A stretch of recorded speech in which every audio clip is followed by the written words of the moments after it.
Hi there, you are listening to the Play Squad pod with Katie Harkness, where I run you through the coaching conversations that I have had this week with women just like you. These are the conversations that I have been having this week with clients and in consultations, and the topics that have cropped up. Now, this week's podcast is something that has been very close to my heart recently over the last month, and that is the power and benefits of walking. Over the last month, there has been a brilliant group of women taking part in the September challenge, increasing their daily steps across the month and offering each other support and tips. And I suppose this is a little bit of a wrap up, given that the last day was yesterday, but many are continuing in the group next month for Walktober, because I love a pun. Because of how much they've enjoyed it and the benefits that they have experienced. The reason I wanted to talk about it today, I suppose, is a little bit in honour of them, but also because of the conversations in consultations with other clients, where so many think that walking and increasing steps is just too simple to work, where everyone is looking for that magic hack. There is something actually beautifully simple staring them in the face that very, very often gets overlooked. And that is the impact that walking can have on our physical and mental well-being. And often it can be the biggest cog that anyone can turn to get them towards their goals. Now, I'm not saying don't bother with everything else. I'm not saying don't bother with taking care of your nutrition, don't bother with strength training. What I am saying is definitely bother with walking. Definitely bother with walking, because the impact of our daily movements outside of formal exercise, so things like walking, can significantly contribute to our overall activity levels. And often, as I said, the most beautiful, most effective solutions are so simple and are right in front of us. So let's get into the benefits of walking and a bit of data if you need convincing about it, and why it really is a little bit of magic from a physical and a mental health perspective. So first up, these two things are probably the biggest things that I have people talk to me about. The first is fat loss. And regular walking can aid significantly in weight management. Now, a recent study published in Obesity, they looked at participants who walked regularly versus those who were far more sedentary, and they experienced greater fat loss and improved weight management over time. Those who walked briskly for 30 minutes a day lost about a pound over a 12-week period versus those who were more sedentary. And I also say this not based on the data that has been reported time and time again in terms of the benefits of walking for fat loss, but I also base this on my own personal experience as well. So when I started on my own fat loss journey, the biggest change I made was walking and the amount that I was walking every day. I went from barely scraping 3,000 steps a day to adding walks into either end of my commute. And I got closer to 9,000 to 12,000 steps a day. And it had more of an impact on my fat loss than gym sessions that I was having a few times a week. Had an absolutely phenomenal impact on my daily activity levels and my caloric burn, and therefore fat loss for me. Yesterday, when we were looking at increased number of steps over the last month, I extrapolated out for one individual what their increased steps over the last month would mean if they continued that over a year. And for their age and for their height, it would have led to kind of about approximately a 3.5 kilo fat loss from doing nothing other than walking. Now, they're already really active and they're actually quite small in stature already. So let's think about it from a bit more of a sedentary and if you're a larger individual, the impact would be that much greater. So if I took kind of an average client of, say, 165 centimeters, 85 kilos, there or thereabouts, over a year, that could be fat loss of 6.5 kilos just from walking. So it's pretty seismic when it comes to weight management. Then obviously there's the impact on cardiovascular health as well. And walking obviously increases your heart rate and it improves cardiovascular function. The American Heart Association states that just 150 minutes of moderate intensity aerobic exercise, such as brisk walking per week, can lower the risk of heart disease by 30 to 40%. And that guidance of 150 minutes of moderate intensity aerobic exercise is also what the UK government recommends as well. So it can have a really big impact on your cardiovascular health. Now, who has creaky joints? I think every single one of my clients reports creaky joints at the start of their journey and aches and pains. And walking very much helps to lubricate joints and strengthen the muscles that support your joints. Now, research from the Journal of Physical Activity and Health indicates that walking can decrease pain and stiffness in individuals with arthritis and promote better mobility as well. And when you combine that with the fat loss that I've already talked about, where you're needing to carry less weight, but your muscles are better able to support you, that joint pain can reduce fairly quickly. It can reduce fairly quickly. So it has a huge impact on those aches, pains, niggles, etc., etc. Our mental well-being sees huge benefits as well. So it has been shown, walking has been shown to reduce anxiety and depression. And a meta-analysis, so an analysis of lots of different studies in the Journal of Affective Disorders, found that even short walks, so about 10 minutes long, can lead to significant improvements in mood and reductions in anxiety symptoms. Walking also boosts mood by increasing serotonin levels in the brain. So it really is a little bit of a magic pill. But think about it from your own point of view as well. Getting out, getting some fresh air, getting some vitamin D just makes us feel better, especially if that walking is in nature in some capacity. It encourages mindfulness, and that again is beneficial for our mental health. And there's been research done on this whereby it's been found that individuals who walked in natural settings reported greater feelings of vitality and reduced rumination and thinking on and repeating negative thoughts, leading to improved kind of mental clarity and emotional well-being. So getting out in nature for walking as well is magic. Now, that's not always possible. It totally depends where you live. But I think most of us in some capacity have got a park relatively nearby us. And, just getting around the park a few times and increasing your steps that way can have such a positive impact upon how we are feeling. Walking in natural environments as well can also significantly reduce stress levels. So a study, published in Health Psychology, found that participants who walked in nature reported lower cortisol levels. And that's the hormone that's associated with stress.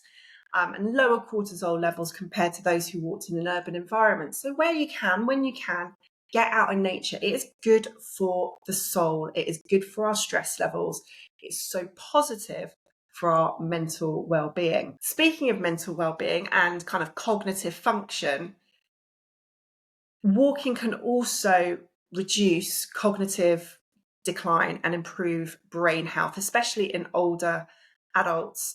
So it's been shown that those who walk kind of longer distances on a regular basis, especially when they are older, experience a slower rate of cognitive decline compared to sedentary individuals. And if you think about it, when you are out and about, you have to have quite literally your wits about you. You have to be looking to make sure that you're not going to bump into somebody. You have to be concentrating when you're crossing the road.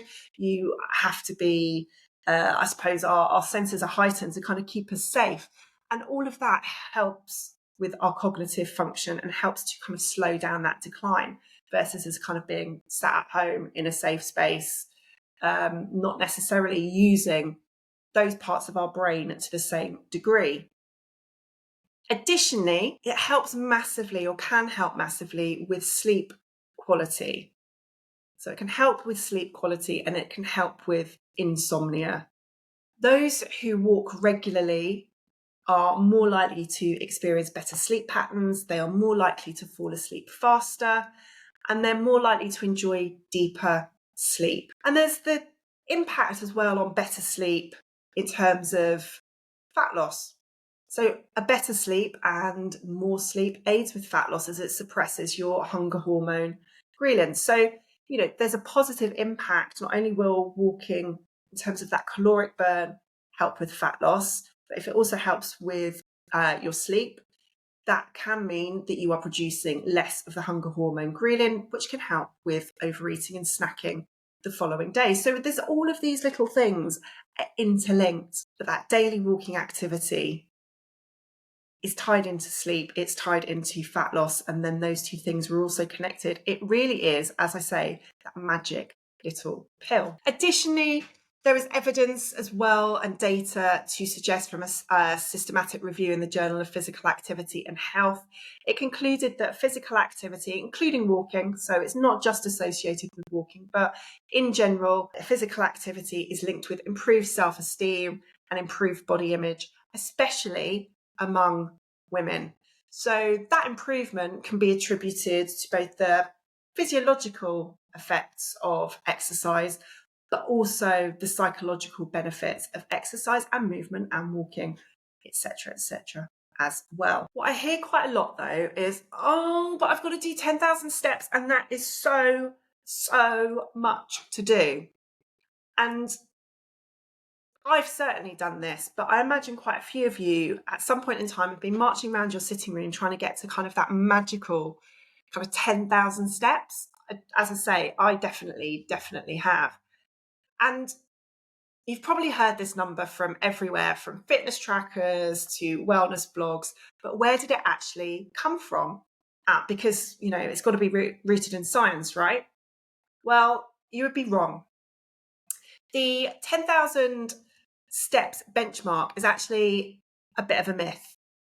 I'm not saying that 10,000 steps is bad, but what I'm saying is it's a bit of a myth, and actually it can be a bit of a blocker to people increasing their daily steps because they feel that they're not going to get to that magical 10,000 step mark. But that magical 10,000 step mark is a myth. So the story begins in Japan in the 60s, kind of in the run up to the Tokyo Olympics. And a pedometer company launched a device called the Mampo-Key, which literally translates to 10,000 steps meter.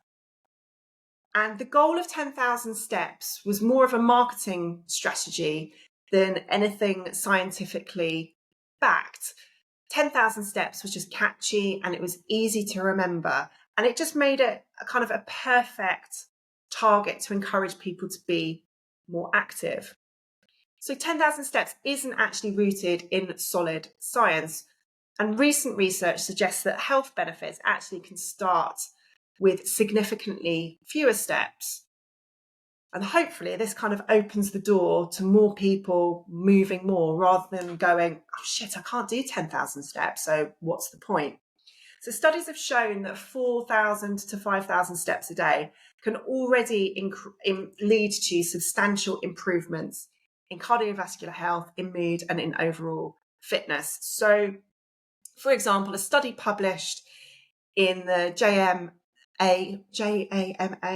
Internal Medicine found that women who averaged around 4,400 steps per day had a lower mortality rate compared to those who took 2,700 steps a day. And the benefits continued to increase up to about 7,500 steps a day. After which, the additional gains from a mortality rate point of view were minimal, but the gains in other ways would continue. So caloric burn, just kind of improving mental well-being, etc., etc. So you don't need to be hitting a magical, mythical 10,000 steps mark. What you need to be doing is possibly seeing where you are at the moment and starting to move more and to inch that out. So if you're nowhere near 10,000 steps, don't stress. Every step counts, and working out what is your start point from which to kind of build your steps up is a really incredibly valuable thing to do. The important thing is that you find the level of movement that's realistic and sustainable for you, and you gradually increase your daily steps, and that can lead to significant health benefits, but without the pressure of hitting a arbitrary, mythical number made up by a Japanese marketing department in the 1960s.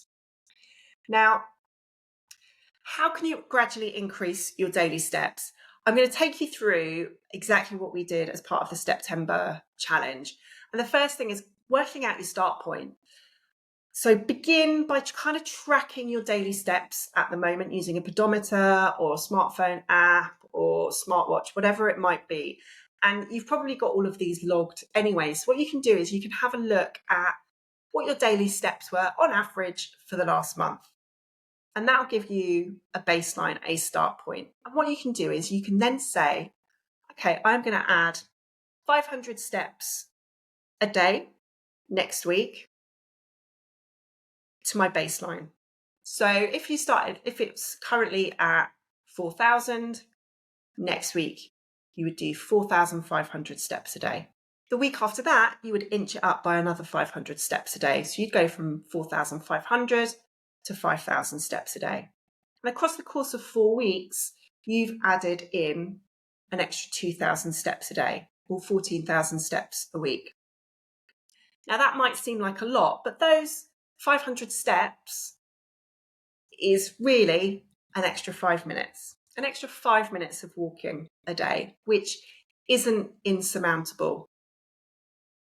And what that is going to give you by kind of gradually increasing them up, you'll start to give yourself a little bit of a range. So if you started off on 4,500, come the end of the month, you might be on 6,500 and you go, okay, my range is going to be, I'm going to push it a little bit more. It's going to be 5,000 to 7,000. So you start by finding your base, gradually increasing it, and then setting yourself a little range target to achieve each day. The non-negotiable that you're always going to be able to do, and then the stretch target that is going to push you a little bit further. Now that's all well and good, and I am a firm believer in providing hints, tips, and helpful stuff. And what I've got next are a load of tips, and they've come from the September crew. Some of them I have suggested to them and they've embraced wholeheartedly. Others they have discovered, but they've all come from the September crew who have increased their steps over the last month by a minimum of 2,000. I think it's averaging out at about 3,500 because they all went a bit bananas and got a little bit over enthusiastic. But all of these tips are coming from them. So the first thing is, rather than thinking about things from the perspective of, God, I've got to go for a massive stomp, I've got to go for a big long walk, is thinking about actually how you can incorporate walking into your daily life in quite a simple way. So think about how you can add more walking into your already existing routine. So that might be parking further away when you're in the supermarket car park. So parking in the far corner and needing to do kind of an extra 100, 200, 250 steps into the supermarket and then back out again. You've possibly added in an extra 500 steps to your day right there. That could be taking the stairs instead of the lift, or walking up the escalators rather than standing on the right. It can be jumping off the bus a stop early rather than staying on until your usual stop. So just thinking about how you can add in walking and a few more steps into your daily life. Another is thinking about using waiting times really positively. And this was actually probably out of all of the things that people did over September Challenge, this was probably the one that just A, made me smile the most, and B, I just thought was fan-bloody-tastic. And this was taking advantage of waiting times in a really positive fashion. So if you find yourself waiting, and this particular example was at a train station, use that time to walk around instead of just standing still. So Lucy in the group added 1,000 steps to her day in a 6-minute wait for the train. Now, Lucy must walk bloody fast, but she just paced up and down the platform as opposed to standing there and just kind of staring at her phone and scrolling through it. She was like, I've got 6 minutes, I'm just going to walk. And she added 1,000 steps to her day in that time. So use waiting time where you can, really positively and really smartly. You don't need to just stand and wait for the train to arrive. You can be moving up and down the platform whilst you're waiting. Another big winner was going for short walks after meals. And quite a few in the group did this. So studies show anyway that walking after meals can kind of help regulate blood sugar levels. And a short 10-minute kind of post-lunch, post-dinner walk can be really beneficial for digestion and energy levels. And lots embrace this. And this really helped with digestion and kind of that feeling of bloating after eating. It just kind of got things moving and got things going. So going for a little short walk after a meal really helped women in the group, A, increase their steps, but B, just make them feel more comfortable post-meal as well. I've already mentioned this, but little walks matter. This is a direct quote from one of the women in the group. And they very much kind of said, what I've realised is that I shouldn't underestimate the power of short walks. And research totally backs this up. But Caroline, kind of said this. For her, lots of little walks worked really well for her. And actually, I think it's a little potter, I suppose, a little potter about. But all of those little short walks soon added up. So it kind of has flicked a switch in her mind where she realises that she doesn't need to go for a 30, 45-minute, hour-long walk. She can have lots of little walks throughout the course of the day to break her day up, to boost her energy levels, and all of those actually really do add up pretty quickly. Another thing that the group discovered, and many of them are now embracing, is kind of, if you're feeling tired, go for a walk. This was something that I knew already, but those in the group, I think, were really surprised by it. But because they had a bit of a target to get to, they went out on occasions where they wouldn't usually go out, and they wouldn't usually go out for a walk because they were just actually quite tired. Whereas going for a stroll after a long journey, and when they were feeling exhausted, was a really big winner for Caroline, and Jane as well mentioned it as well, just in terms of recharging their batteries. And then others started to follow suit. And it was like, actually, after those long journeys, or when I'm feeling tired, that actually is a really good flag for me to kind of go for a walk. It will recharge my batteries. It will make me feel better. It will make me feel more energized. And I think as more and more of us kind of say that we're feeling tired, we're feeling exhausted, we're feeling drained, and everything like that, the simple act of getting a few steps in for like a less than 10-minute walk is magic. It pays off hugely. The next tip for the group was making it enjoyable. So a load of them started listening to audiobooks, started listening to podcasts, and that was a real winner for them. And there's probably a bit of a book club springing out of the September Challenge as well, but that's a whole separate thing. But by doing something like that, they found that they were looking forward more to going for a walk, because they weren't actually going for a walk. They were going to listen to their audiobook, or they were going to listen to a podcast. And the walking was something that just happened alongside it. What they were actually doing was making time to listen to an audiobook or making time to listen to a podcast. And that got them out of the door, because they were like, yeah, I'm looking forward to that. I've been looking forward to listening to the next episode or listening to the next chapter. And this is a similar one. Use walking time for something else entirely. Connecting and chatting on the phone with family and friends. Hit two birds with one stone. for so many, and pretty much everyone in the group has kind of adopted kind of walking and talking. And I've always been a big fan of a walk and talk, both personally, but also professionally as well. In my old job, I would encourage walking and talking as much as possible. And that'd be walking and talking on the phone, or actually, if there was a problem, we needed a more creative solution to something, me and a colleague we would walk and talk.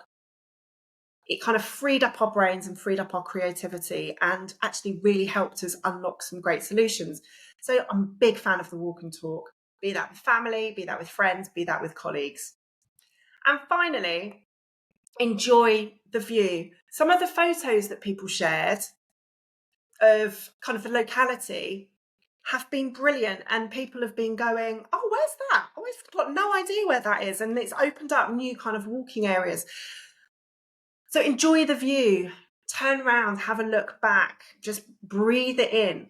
I think so many of us walk around with our eyes shut a lot of the time, and, you know, looking up, taking things in, appreciating what is around us can make what might seem like quite a dull walk that you probably do regularly that much more interesting. So I would encourage you to enjoy the view. And if you're doing a walk that you do every day, look up, look around, put your phone away, and just take in the surroundings and just appreciate what is around us, because a lot of the time it's pretty bloody fantastic.